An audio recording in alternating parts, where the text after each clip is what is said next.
Hi guys, Trooper Batiste here. It's that time of year. The holidays are here and many of us are hitting the roads to visit our friends and family. If you find yourself in a snowy situation, here are some tips and tricks about chains.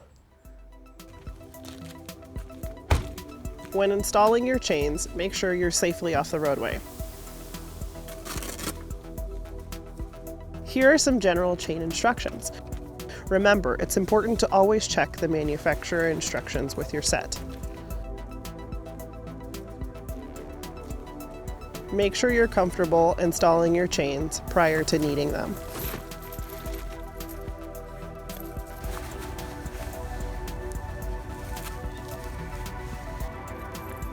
Lay out the chains to remove any kinks and check for damage.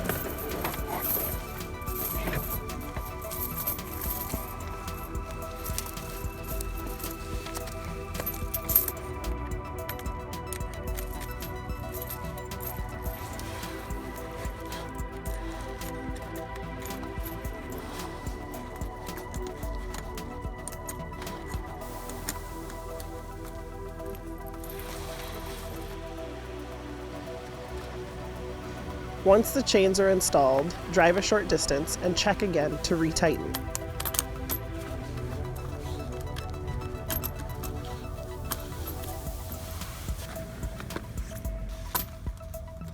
After installing, your chains should be tight on the tire. Remember to keep your speed down, don't drive on bare pavement, and try not to lock or spin your wheels while the chains are installed. On behalf of myself, Trooper Cadet Schultz, and the entire State Patrol, we wish you a warm and safe holiday season.